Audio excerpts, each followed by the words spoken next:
Сезнең янга ашыкканда инжене күрдек. Сез аны хәтерлисезме? Ул безнең белән бер мәктәптә укыды. Кара чәчле, зур күзле, чибәр кыз. Хәзер Казанда укый икән. Мәктәп еллары. Рәхәт тә, куанычлы да, тынгысыз да мәктәп еллары. Моның шулай икәнен бары тик укып бетергәч кенә аңлыйсың. Сыйныфыбыз дус, тату иде бит әле. Әйе шул. Мәктәп еллары һәр кеше тормышында зур урын алып тора. Чөнки ул безнең балачак, үсмер чак. Ә сез үзегезнең беренче тапкыр мәктәпкә барганыгызны хәтерлисезме? Әлбәттә. Ул шатлыклы көнне бүгенгедәй хәтерлим.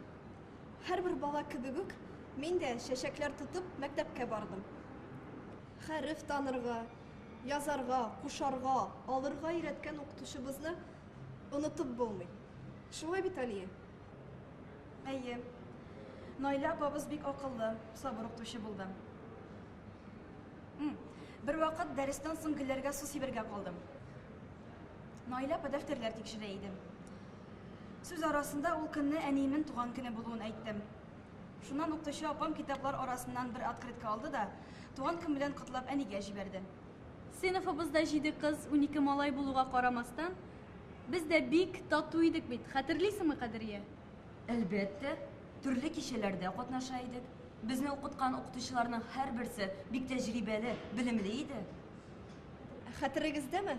Мәктәпкә инглиз телен укытырга яшь егет килде. Без кызлар бөтенебез диярлек аңа гашыйк булдык.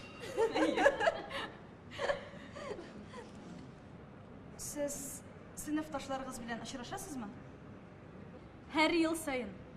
Бер генә сәгатькә булса да, мәктәптә укыган чакларга кайтыр идем. Мин сыйныфташларымның кайберләре белән интернет аша аралашам. Иң күңелле вакытлар булган икән ул мәктәп еллары.